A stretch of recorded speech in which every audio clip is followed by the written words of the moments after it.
ಮುದದಿಂದ ಪದಾದವನು ಮನೆಗೊಂಡೆ ಅತಿ ಮುದದಿಂದ ಜಯದು ಜಯದು ಆದಿಮಾಯೆ ಸರ್ವಭಯ ವಿನಾಶಿನಿ ಕರುಣಾದಿ ಕಾಯೇ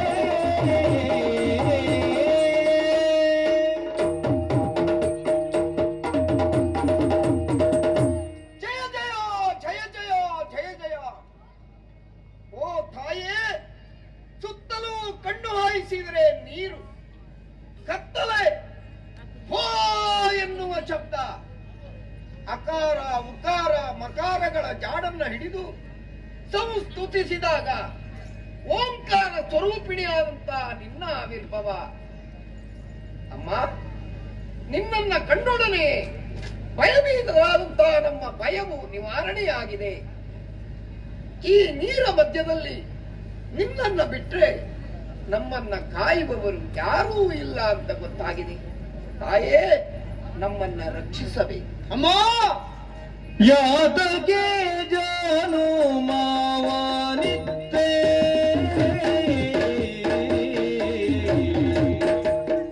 ಯಾತಕ್ಕೆ ಜಾನು ಮಾವಾನಿತ್ತೆ ನಮಗೆ ಕಲಕಾರಗಳೇನುಂಟು ಮಾತೆ ನೀ ತಿಳುಹುತ ಸಕಲವನು ಸಂಪ್ರೀತಿಯ ರಕ್ಷಿಸಬೇಕು ನಮ್ಮನ್ನು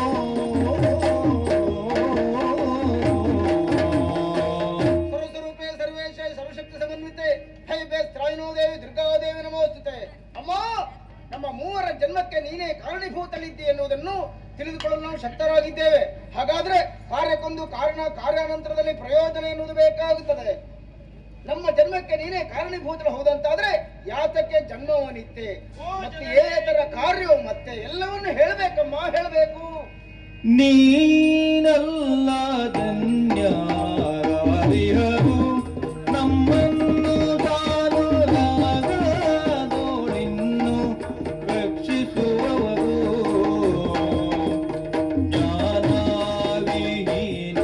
ಜ್ಞಾನವಿಹೀನರಾಗಿರಲು ತಾಯೇ ನೀನು ಸುಜ್ಞಾನ ಪರದೆ ಕೃಪೆಯೋಳು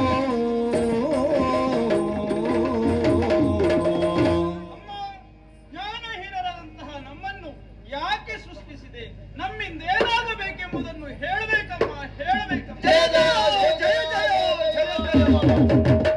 ಹರಿಹರ ಬ್ರಹ್ಮವೆಂದೆನಿಸಿವೆ ನಾಮ ಮಹರ್ಷದಿ ಮೂವರಿಗೆ ಇರುವುದು ನಿಮ್ಮಿಂದ ಘನ ಕಾರ್ಯ ಮುಂದಕ್ಕೆ ಒರೆದ ಬದನ ನಿಮಗೆ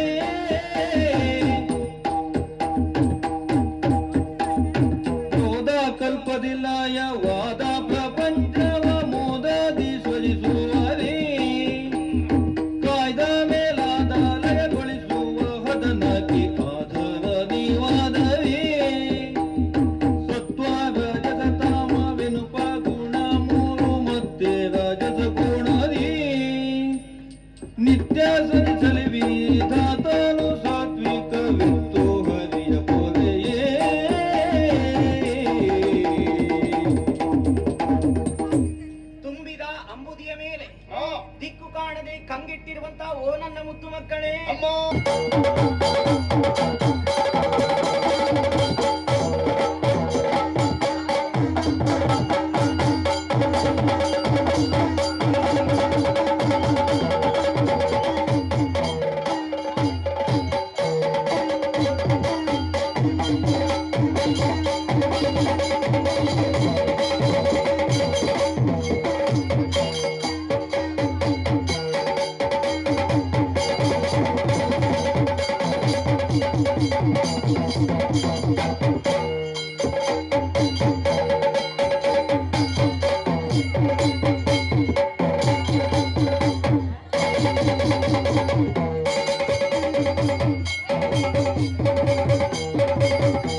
ಅತ್ತ ಇತ್ತ ಸುತ್ತಮುತ್ತ ಎತ್ತ ನೋಡಿದರತ್ತ ಜಲಮಯವಾದಂತಹ ಪ್ರದೇಶ.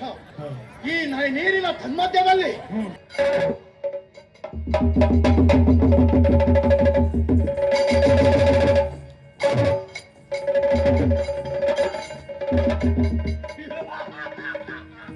ಹಠ ತೀರ್ಥ ನಿಂದು ಆತರ ಹೊಡೆದಿಯಲ್ಲ ಪುಣ್ಯಾತ್ಮ. ಮತ್ತೆ ಆಗಲ್ಲ. ನಿನ್ನಲ್ಲಿ ಎಷ್ಟು ಗಟ್ಟಿತನ ಉಂಟು ಅಂತ ನೋಡಿದ್ ನಾನು. ಗಟ್ಟಿ ಇದ್ದೇನಾ? ಇಲ್ವಾ? ಮುಟ್ಟಿದಲ್ಲ, ಮೆದ್ದು ಮೆದ್ದು ಮೆತ್ತಗೆ ಮೆತ್ತಿಗೆ. ಹಾಗಾಗಿ ಯೋಚಿಸಬೇಕಾದ ಅವಶ್ಯಕತೆ ಇಲ್ಲ. ಮೃದುವಾದ ನಾನು ಈ ಮೃದುವಾದಂತಹ ನಿನಗೆ ಈ ಕ್ಷಣದಿಂದ ಮಧು. ಈ ನನ್ನ ಹೆಸರು ಮಧು.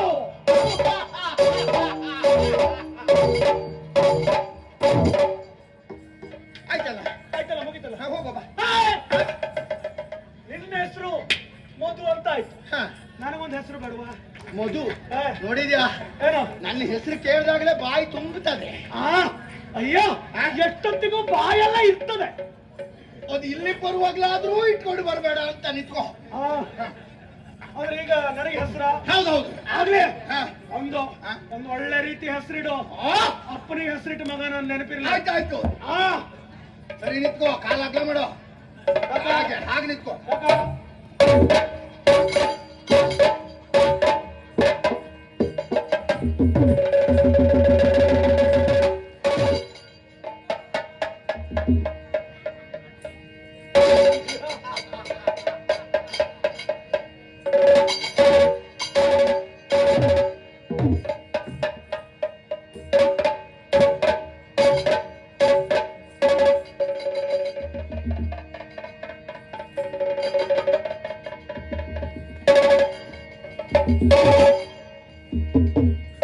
ಪುಣ್ಯಾತ್ಮ, ನಿನ್ನ ಮೊಯ್ಯಾದ ಬಂಡೆ ಕೊಲ್ಲ. ಯಾಕೆ? ಕುಳ್ಳಕ್ಕಿದ್ದ ನೀನು ಒಳ್ಳೆ ಗಟ್ಟಿ ಇದ್ದೀಯ. ಎಲ್ಲಿ ಮುಟ್ಟಿದ್ರು ಕಾಠಿಣ್ಯ ತುಂಬಿದಂತ ಶರೀರ. ಆದ್ದರಿಂದ ನಿನ್ನ ಹೆಸರು ಕೈಟಬ. ನಾನು ಕೈಟಬ. ಬರೇ ಮಧು ಕೈಟಬರಲ್ಲ, ಮತ್ತೆ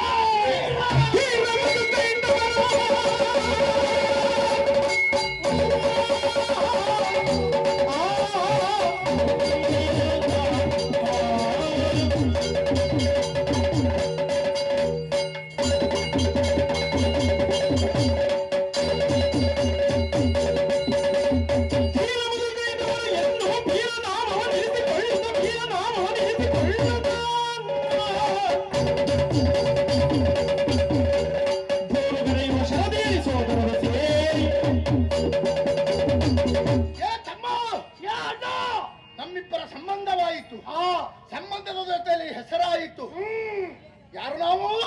ಮಧು ಕೈಟಬರು. ಬರೇ ಮಧು ಕೈಟಬರಲ್ಲ, ವೀರ ಮಧು ಕೈಟಬರು. ತೀರ ಮಧು ಕೈಟಬರು. ತಮ್ಮ ಹೆಸರಾಯ್ತು.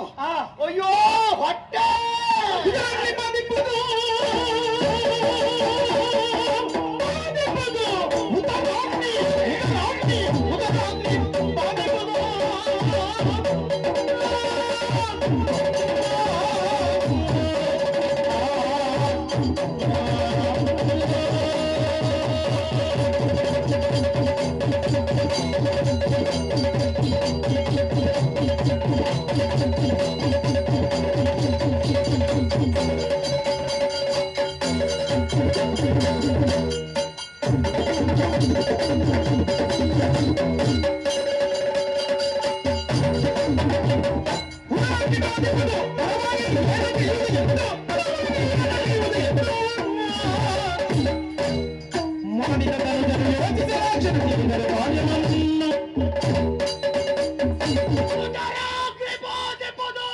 ಮನೆಗೆ ಬೆಂಕಿ ಬಿದ್ರೆ ಮರದಾಡಿ ನಿಲ್ಬಹುದು. ಹೊಟ್ಟೆಗೆ ಬೆಂಕಿ ಬಿದ್ರೆ ಯಾರು ಮಾಡುವುದು? ತಮ್ಮ ಹಸಿವೆ. ನನ್ನ ಹೊಟ್ಟೆ ಒಳಗೆ ಕುಳುಕುಳು ಕುಳುಕುಳು ಕುಳುಕುಳು ಕುಳುಕು ಅಂತ ಉಂಟು. ನಿನ್ನ ಹೊಟ್ಟೆಗಳ ಕುಳುಕುಳು ಅಂತ ಉಂಟು. ನನ್ನ ಹೊಟ್ಟೆಗಳ ಅವಾಗಿದ್ದ ಗುಡುಗುಡು ಅಂತ ಉಂಟು. ಹೌದಾ? ಬರೇ ನೀರು ಕುಡ್ದದ್ದು. ಏನು? ಹಾಗಾದ್ರೆ ಉದರಾಗ್ನಿಯ ಉಪಶಮನಕ್ಕಾಗಿ ಕಠಿಣ ವಸ್ತುವೇ ಬೇಕು. ಎಲ್ಲಿ ಹೋಗುದೆ? ಎಲ್ಲಿ ನೋಡಿದ್ರು ಬರೀ ನೀನು. ಎಂತದ್ದು ಇಲ್ಲ ಇವತ್ತು. ಎಲ್ಲಿ ಅಂತ ತಿನ್ನುವುದು? ಸಿಕ್ಕಿದ್ದನ್ನೆಲ್ಲ ತಿನ್ಬೇಕು ಅಂತ ಅನಿಸ್ತೇನೆ. ಆದ್ರೆ ಏನೂ ಸಿಕ್ಕುವುದಿಲ್ಲ. ತಿನ್ಲಿಕ್ಕೆ ಏನೂ ಸಿಗುವುದಿಲ್ಲ. ಒಂದ್ ಕೆಲಸ ಮಾಡುವ. ಏನೋ ತೋರುತ್ತಿರುವಂತ ಇಲ್ಲದ ಜಲದ ರಾಶಿಯನ್ನ ಜಲ ಕೊಯ್ಡುವ. ಅಚ್ಚಾ ಜಲ ಕೊಯ್ಡುವ. ಮತ್ತೆ ನೀವೊಬ್ಬನೇ ಹೋದ್ರೆ ಅದ್ದೇ ಮಾಡುದಲ್ಲ. ಜಲವನ್ನ ಕದಡೋಣ. ಜಲವನ್ನು ಕದಡಬೇಕು. ಕೆಸರಲ್ಲಿದ್ದ ಜೀವರಾಶಿಗಳು ಮೇಲೆ ಬರಬೇಕು. ಅದನ್ನ ಹಿಡ್ದು ಹೆಕ್ಕಿ ತಿಂಬ ಮುಕ್ಕಬೇಕು. ಹಾಗಾದ್ರೆ ತಡ ಅಲ್ಲ, ಜಲವನ್ನ ಶೋಧಿಸೋಣವೇ. ಜಡತಿಯ ಶೋಧಿಸುವ